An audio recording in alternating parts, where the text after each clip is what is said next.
Welcome back to the podcast, everybody. It's me, Virginia, and here we are the Monday before Thanksgiving. This will be the last podcast until next week. We will be taking the rest of the week off, but I wanted to jump in here and give you a Real Housewives of Salt Lake City update, as well as a little bit of Bravocon talk. And I have a few other things that I wanted to chat about. To you about, in particular, my health and wellness journey and prepping for Thanksgiving. So let's get started with the Real Housewives of Salt Lake City. It was quite an interesting episode in that it seemed like the girls were trying to make up to Britani for all of the drama on the airplane. And as such, Whitney decided to do a surprise potluck with high body count hair as the theme. And that was with the intent of giving Britani a chuckle. And indeed, it did work. They all ratted their hair out. And I'll have you know that it's just ratted. There is no sock in there, per Britani specifically. Anyway, it seemed like they started chatting, and of course, Lisa and Meredith are not there. And Bronwyn says that Meredith told Bronwyn that she did nothing to Britani. And it seems to me that both Meredith and Lisa are refusing to be accountable for anything in this whole flight from hell back home for Britani. And now whether or not that's being blown out of proportion by Britani and the other people on the flight for a storyline, we don't know. But what we do know is that something happened and cameras did not catch it, which I feel is a little sus, just saying. So all of a sudden they notice that Bronwyn, her wedding ring is MIA. And she kind of hesitates a minute. And then she says that, yeah, Todd's been gone for a few days. She opens up about the fact that he was caught looking at some photo on an airplane, and it was very much substantiated in that the person who told her knew exactly the flight and the seat and all the things. So she definitely believes it. But then she goes on to tell us that she's open to an arrangement. She just wants to have a conversation about it. So we'll see what happens with that. Then we flash over to Mary's church. She's getting ready for the opening. She's there with Rob Jr., and it seems like Miss Mary be bringing the Jesus back to the show. She's going to have all the girls show up. But Lisa and Jon, that conversation, it was no bueno to me. It seems like he can't say anything and she can't handle the truth. As soon as he starts talking, she feels the need to trample all over his words. And Lisa, I feel like it's a you problem. She thinks she's a great listener. Is she a great listener, you guys? I don't think so. Now, can we just all give Jon just a moment to share and get his thoughts out? I don't know. I think Lisa and Jon are indeed having a communication breakdown. And the breakdown is that Jon is trying to communicate and Lisa doesn't know how to listen. That's really what it comes down to. You guys, was it Joao at Bravocon that Britani wanted to sink her claws into? Because if you use process of elimination, then it was Joao. Or did things fail so epically with Joao that she had to fly Jared in for the hookup?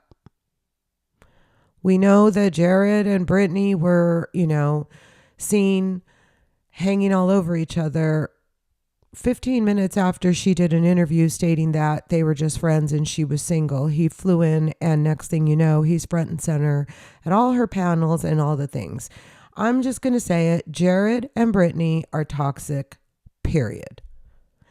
Let's move on to Bronwyn and Todd. Not so much less toxic. But I like the idea. Let's play Happy Fisher-Price Family. So Bronwyn says she does not want to pretend that they're the Happy Fisher-Price family. She wants to talk everything through. And she's also offering anything that he wants. What? she says she wants to evolve. And he says he wants to talk things through. He's just not sure that she should be sharing their deep conversations with this particular group of friends. He gets very annoyed, and it seems like she's just looking for fellowship and friendship and someone else besides Todd and her horrible mom to talk to. I don't see anything wrong with that. But it's very, very clear that Todd is truly at odds with this show. And he said it himself on the reunion last year. He was just doing it for Bronwyn. But he also said that he saw some of his behaviors. And if that's the case, why is nothing different? I think I'm going to say it. He is super, super frank and is miserable being on this show. He probably has no business doing it. So we'll see what happens, but I don't see this going well for these two. Mary shows up to the reopening of her church dressed in bright red and, with the spring in her step until she discovers the door's locked and she's unable to get in. So she solves that problem, and then we see her talking to her cousin, who she tells, that Robert Jr. is not going to be in attendance because he got in the car, she turned and looked at him, and she noticed that he was high. So she told him to stay home. And it breaks my heart that in that moment, she had to compartmentalize and kind of just move on and reopen the church. Now, there's a lot to say about the church, and we can all have our opinions about that a little bit later. I am specifically referring to the fact that she is going through this very deep, very dark, very personal struggle with her son. And yet she has to turn the page, touch up her lipstick and grab her microphone and move on with the day as if. It's rough, man. It's hard to do. And it shows that we women are warriors. We're badasses. But I'm going to move on. Enough blowing smoke up Mary's. The service is about to start. And so all the ladies speculate whether Meredith and Lisa are going to show up. And so of course they do. They show up arm in arm, and there's a little bit of, I don't know, highbrow kibitzing. And then they all traipse into the church. And of course, Meredith and Lisa have to be in the row in front of the rest of the group. Whatever. Good job, production.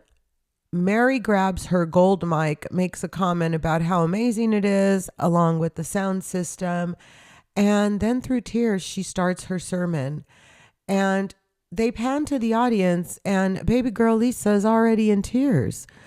I will honestly say that at this point, I had a moment of pause for Lisa, because when you go to church and it overtakes you that way, it's usually because you've been keeping your defenses up and you're hiding or trying to cover something up that's been deeply bothering you, whether it's a hurt or a pain or a guilt or whatever.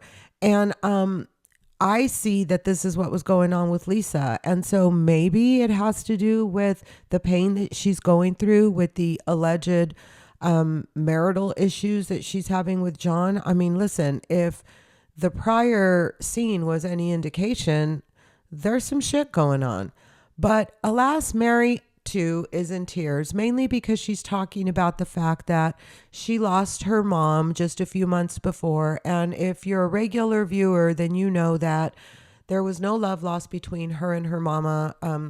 Her mom expected to take over the church when grandma died, but it was already supposedly decided that Mary would marry her step grandpa, grandma's husband, and become the successor for the church. And that's when Mary's mom turned on her along with most of the family. And as a result, when her mom passed a few months ago, Mary was not invited to the service, to the funeral. And she tells her congregation that she was okay with that, but she was worried about whether or not her mom's soul was okay.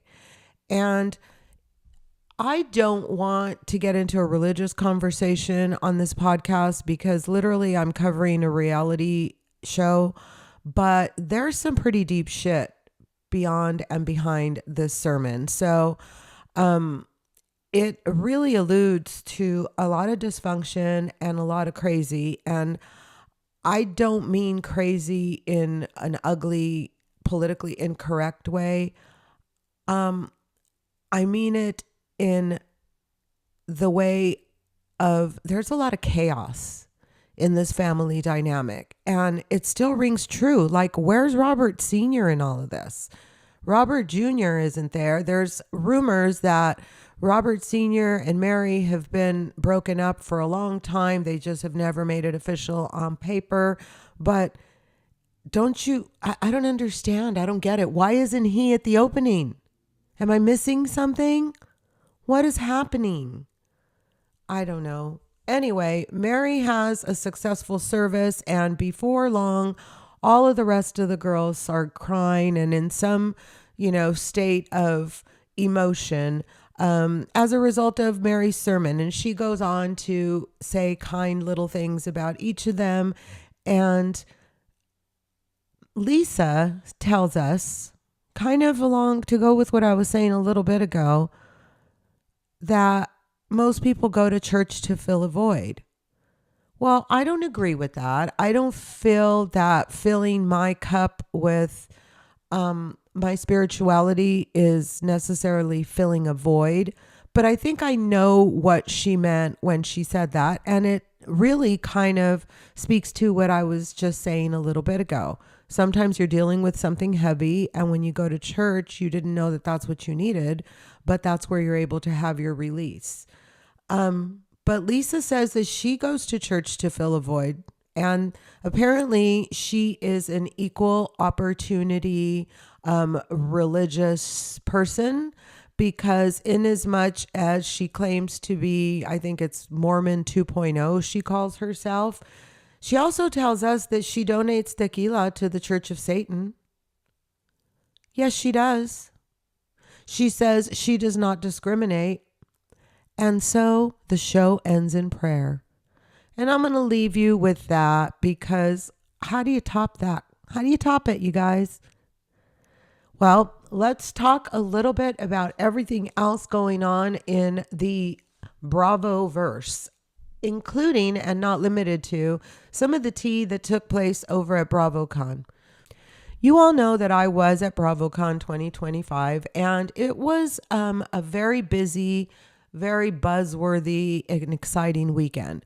But to be honest with you, I had a better time at Bravocon 2023, and there were a couple of little things that were different that for me made a big difference. One of them was the setup at the bazaar. There were a lot fewer vendors, and so a lot less opportunity for the Bravolebs to be running around in the wild. It was in 2023 true that if you didn't have tickets to the Bravo Palooza or to any of the photo ops that you were able to sign up for, because those went so quickly, that it didn't matter, because there were a lot of Bravolebs wandering around in the bazaar area, and you would be able to catch them there. And that was true for me. I had a lot of action when it came to meeting people and getting photos and signatures and all of that stuff in 23 by hanging around in the bazaar. It wasn't so much true of this Bravocon, because I guess they were controlling them just kind of wandering around a little bit more, maybe to make this other extra purchase more exclusive. I don't know, but I said this before on the podcast and I'll say it again. Somewhere along the line on Saturday, maybe it was swimming across the street to get into the convention center. Maybe it was running from one side to the next. Maybe it was the fact that they shut down the VIP to general admission, which was kind of part of the fun.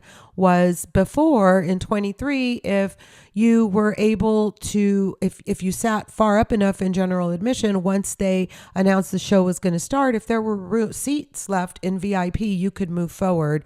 Well, they stopped that on Saturday, claiming that some of the VIPs were complaining that if they walked in late, there were no seats for them. And I, didn't have a VIP ticket, so I didn't care about that explanation, but I guess I could understand that. Having said that, one of the things that I learned is that spending all of your time in the panels might not be the way to go. You might get a lot more done if you spend time wandering around, because everywhere you turned, there were content creators conducting interviews of whatever Bravoleb was doing, whatever. So, for example, if Heather Gay was doing a spot at the Wayfair pop-up, then there would be a there would be a content creator interviewing her, and it would kind of form a little crowd, and then she would stick around and sign and talk and take photos. So that in and of itself was kind of cool. But really, with regards to big moments or really, really great questions that uncovered something that we all wanted to hear, it didn't happen in 2025. And so my decision to leave early on Sunday, I don't regret it. It was a good one. It took me nonetheless until probably Tuesday or Wednesday to even feel somewhat human again. And I think that I did not unpack until Tuesday afternoon. So regardless, it'll knock it out of you. And I'm hearing the same thing from all of the Bravolebs as they start to resurface on either their podcasts or as guests on wrap-ups of other podcasts, or even just on Instagram, as all of the attendees, celeb and otherwise, are starting to resurface. That's the number one takeaway, is it takes a minute to recover from Bravocon. And I've never thought of having like one of those IV treatments to give you like energy and rehydrate you and all of that. And honestly, last week was the first time I felt like, you know what, I could probably really benefit from one of those. So I know that my Botox injector does them. If you listen, I'd love to do a sponsor spot for you. If you want to do a couple of IV treatments as a swap, let me know. Anyway, a lot happened at Bravocon, but a lot of things happened kind of as the aftermath or as the weekend was winding up. For example, while at Bravocon, we know that Rob Jr. was being arrested. He was arrested for violating a restraining order of his estranged wife and allegedly breaking in and trespassing into her parents' house while only the 12-year-old brother was there. And I guess he broke the window on Mom's Mercedes. I mean, the whole thing was happening while Mary was at Bravocon putting on a brave face. And obviously, if we knew about it, she knew about it. So I can't even imagine her just staying there. But I think that from what it looks like, she's doing that thing where she's reached the point where she knows she can't fix the issues. So she's trying to kind of let him fix it on his own by tough love. I'm not going to say much more except that to a certain degree, she is enabling him. I mean, he's still able to live in this beautiful home. I don't know about their finances, but I suspect he still has money for food and such. And so I'm going to leave it there because it's a touchy area. But my gosh, while, Mary is in Vegas trying to do her job, her son is off the rails and definitely not doing okay. So let's keep our thoughts and prayers going out for that kiddo and hope that he gets better or he figures it out, because it's kind of, if nothing else, if this continues, let's hope that somebody makes the decision to get it off of our television, because I'm starting to get really uncomfortable watching it happen. So, and we all know that this is all about me, right? So anyway, did you guys hear Candy Girl, Candy Burris of Atlanta, allegedly has split with her husband, Todd? Yeah. My husband will be happy. He has a mad crush on Candy, so she's back on the market, honey, just in case you're wondering. But allegedly, Candy and Todd have called it quits after all of these years, and we don't know a whole lot more except that. And we do know that Mia Thornton isn't just a liar, she's a thief. Allegedly.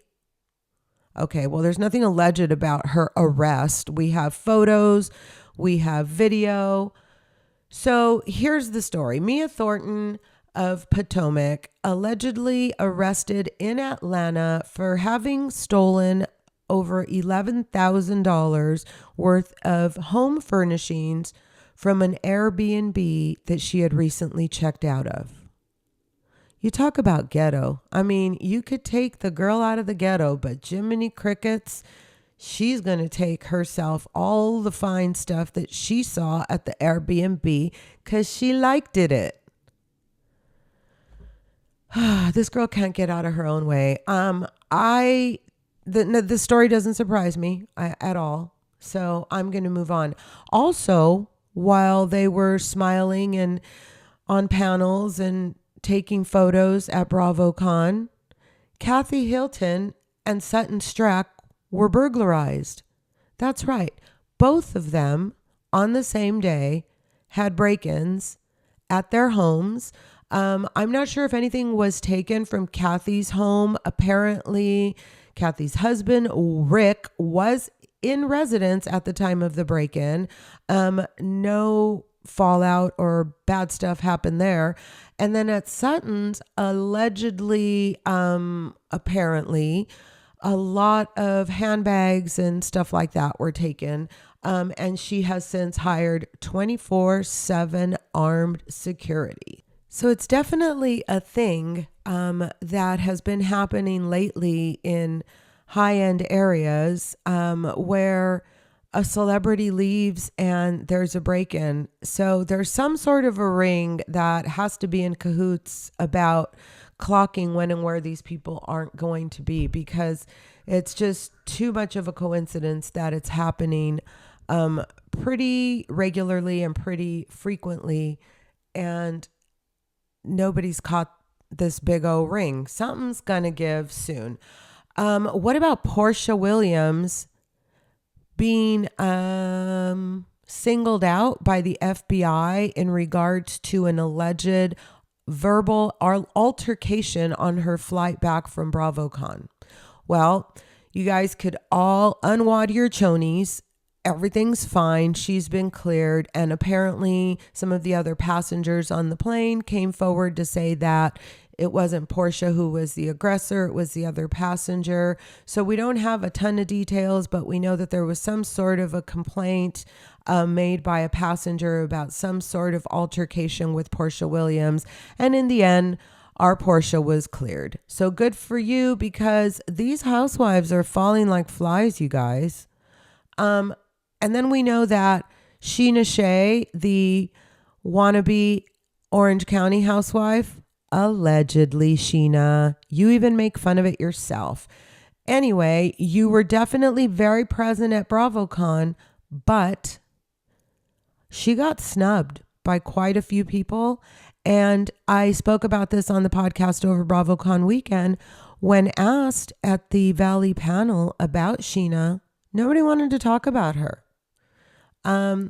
I believe it was Kristen who said that Sheena made a decision not to rejoin the cast.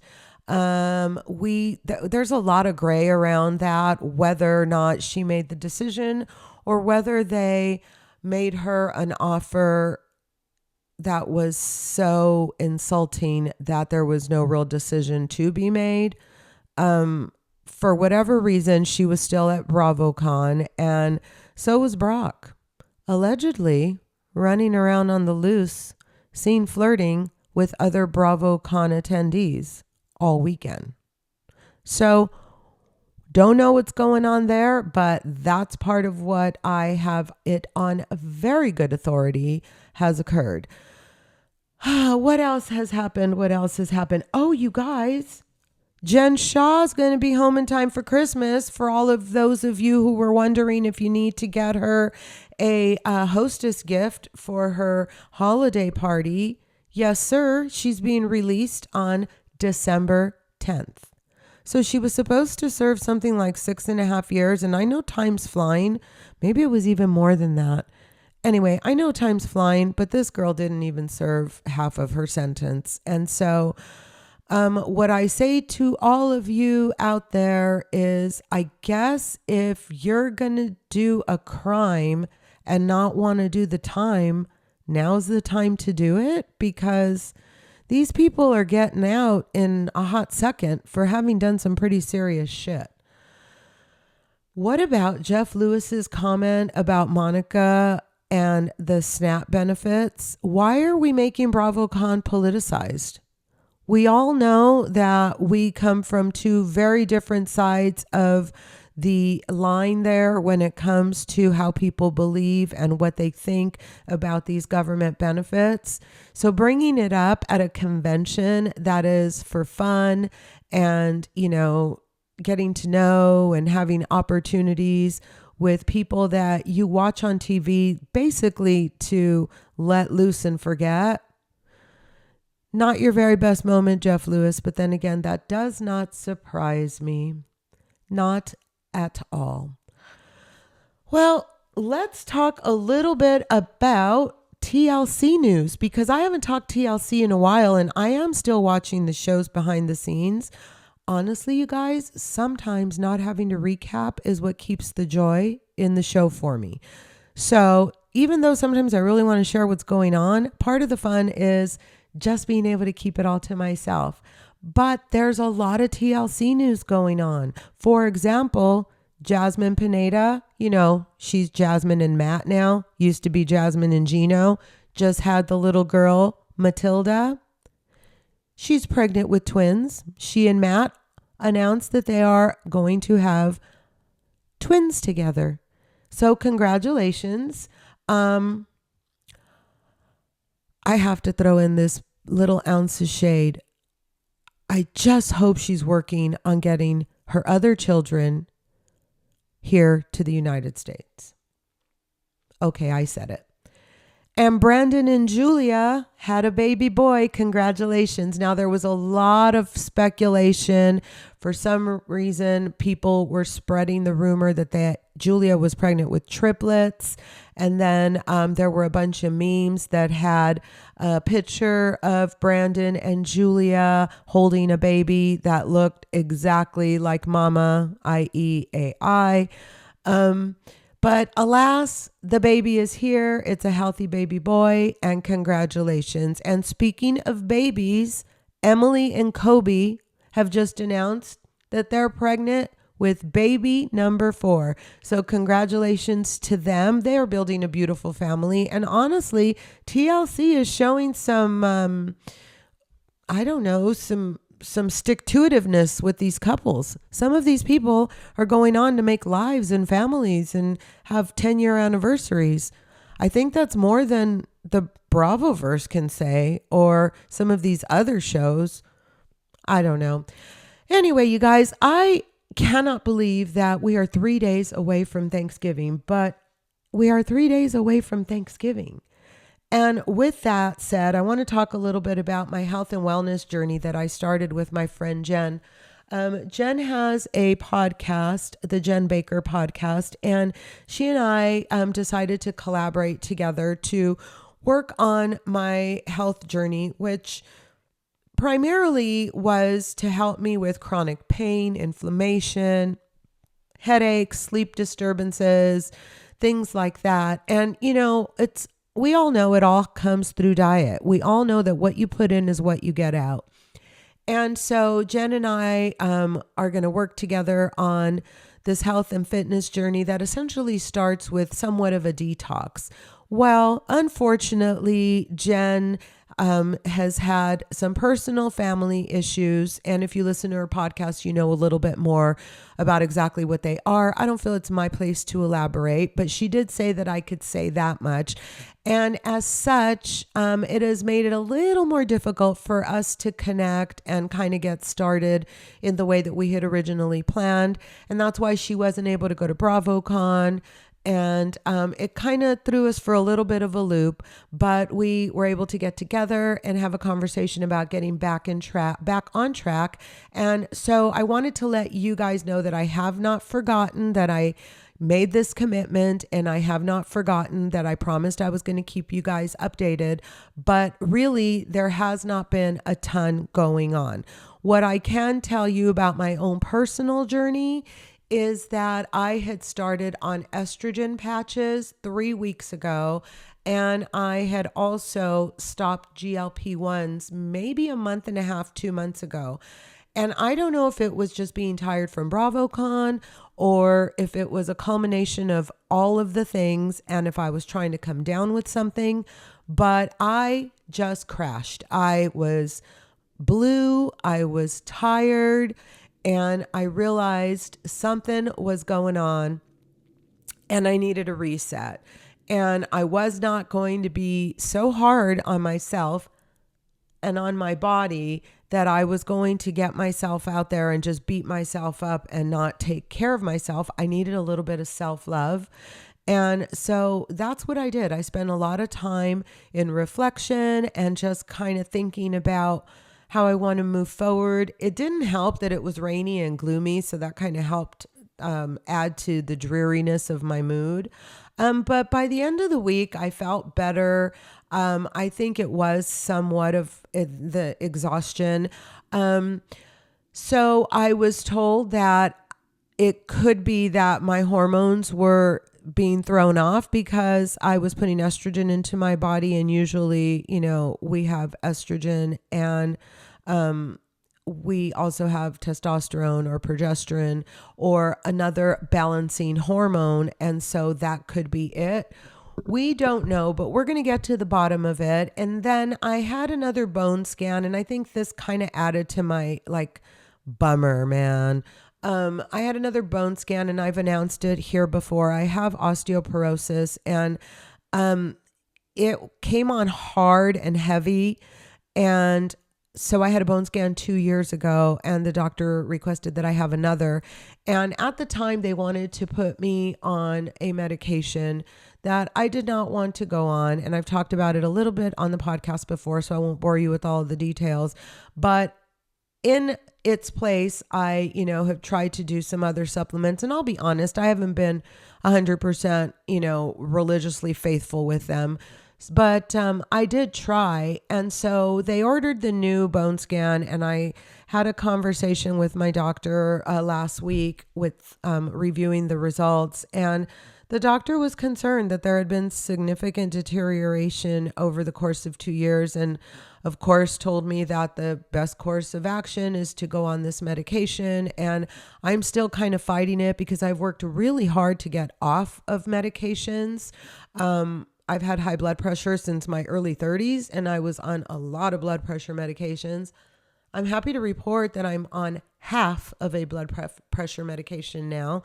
And so all of these things matter to me. So adding something else, no, which is why, I put the patch on for 2 weeks in a row. And when I started to notice all of these changes, I thought, maybe it's the patch. And so I have not had one on for the last few days. And I know that this is not what health professionals recommend, but I am trying to gauge what is making me feel how to make myself feel best with natural supplements, with holistic medicine, using food as medicine, exercise, meditation, journaling. All of those things can take the place of a pill. And I am a firm believer that I want to do that until it is my very, very last choice. There are a lot of reasons behind this. One day we may get into them. Today's not the day for that, because I want to talk about Thanksgiving, you guys. I want to talk about Thanksgiving prep. So all of that to say, I will be back on track with my health and fitness journey, and I will start my detox with Jen after the holiday. For now, I want to assure you guys that I've gone back to my walking today.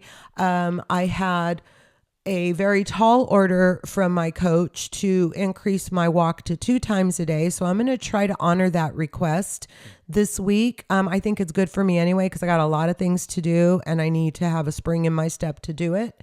And so I wanted to just let you guys know that I am still eating healthy. I made this delicious dinner that I can't wait to share with you guys. It's a really healthy, yummy recipe. And it's perfect for a Sunday night, but I'm still doing all of the right things. I'm just not doing a full detox because I have a lot of other things that I want to focus on with regards to the supplements and all of those things. And it's just because for me, it's not the right time. And my plan, and I do have a plan, is to continue to work on the supplements, the healthy eating, and then detox in between Thanksgiving and Christmas, and hopefully start to see and feel a change that will kind of take me on through the holidays. Because, everybody always says, oh, I'm going to get into shape after the holidays, or it's the holidays, it's too late to get on a program or whatever. You guys, it's essentially 3 days: Thanksgiving, Christmas, and New Year's. Maybe 3 days. Okay, 4 if you want to do the whole Eve thing. But it takes place over the course of 60 days. So you're going to tell me that for those 3 or 4 days, you're just going to throw caution to the wind to the whole 60-day period?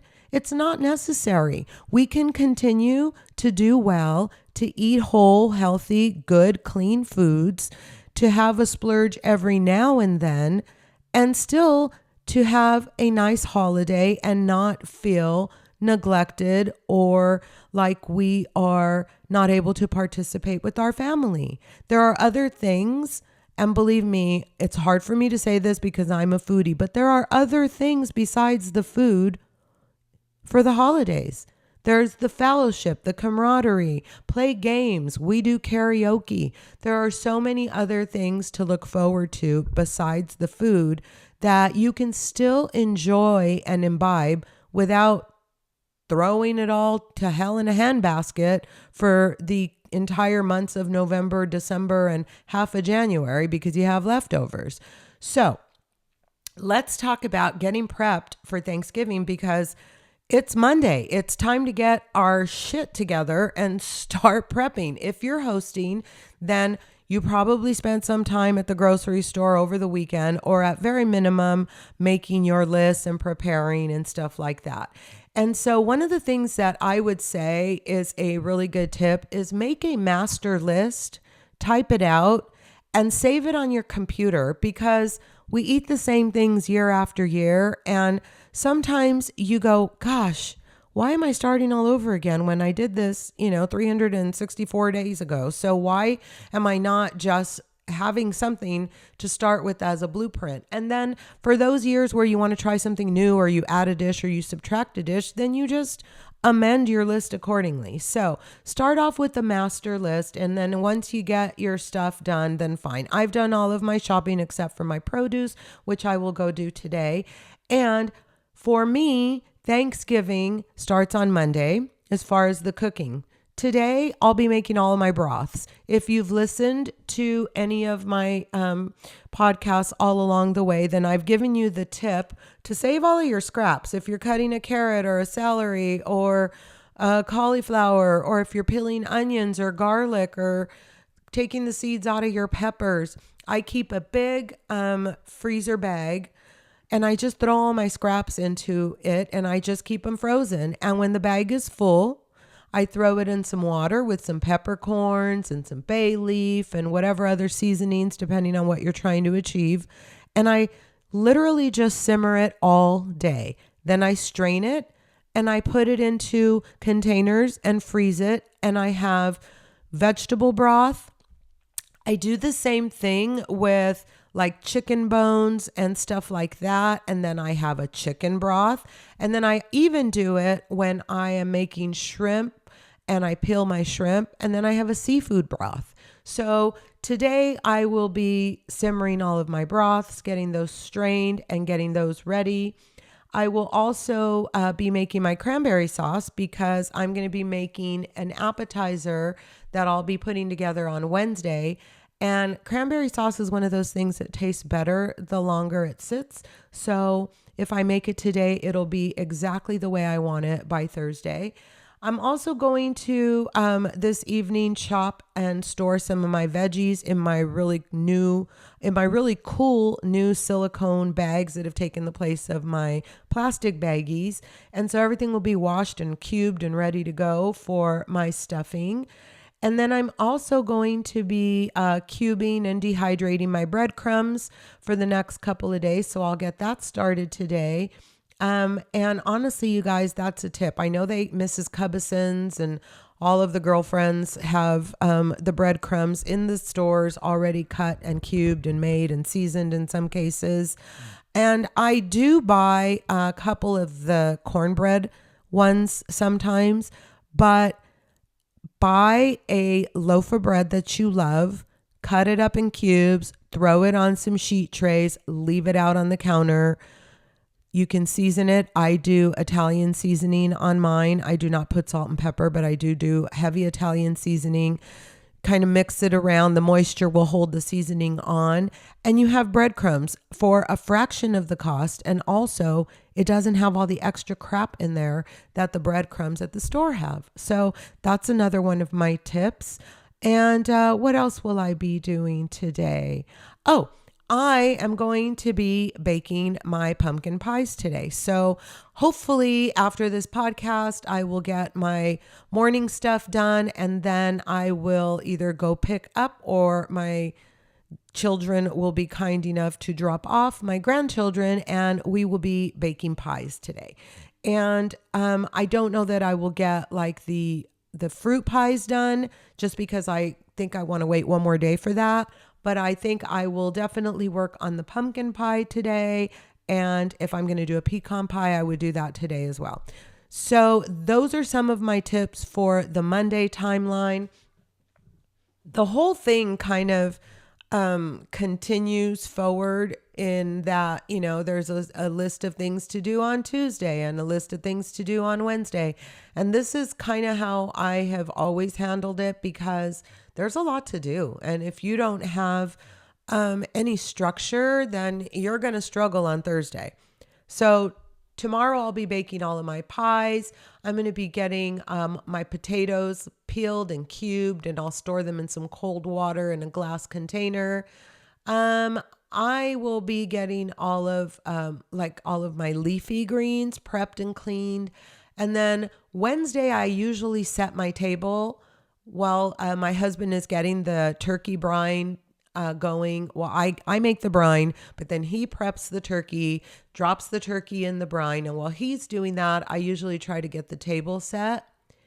And then I'll try to get the stuffing all assembled and all ready. And then I get kind of my stations together so that everything is done on Wednesday as far as how to as far as my setup. And then on Thursday, then we just, get the turkey out of the brine. We fry our turkey, so there's no roasting for me, which gives me a lot of oven room. I don't have to worry about any of that. And then I just start heating sides and, proofing my rolls so that I could go ahead and get those baked off, making the gravy. And, I put my appetizers out. Oh, I'll be making some of my appetizers, most of them, on Wednesday, but finishing them off on Thursday right before the guests arrive. So that's kind of my Thanksgiving timeline. I hope I've given you a couple of tips that will help you prep. I'm going to get off of this here podcast and go get my own prep started. I wish you and yours the happiest of Thanksgivings. It's my favorite holiday because it's all about family and food and just love. And I wish you guys all of the love and the family and fellowship that you deserve. My heart is full. My house will be full with all of my boys in attendance, which makes me happier than you could even imagine. I wish you and yours the best. I will be here, even though we will be taking some time off. I'll be here, living on the verge. Happy Thanksgiving.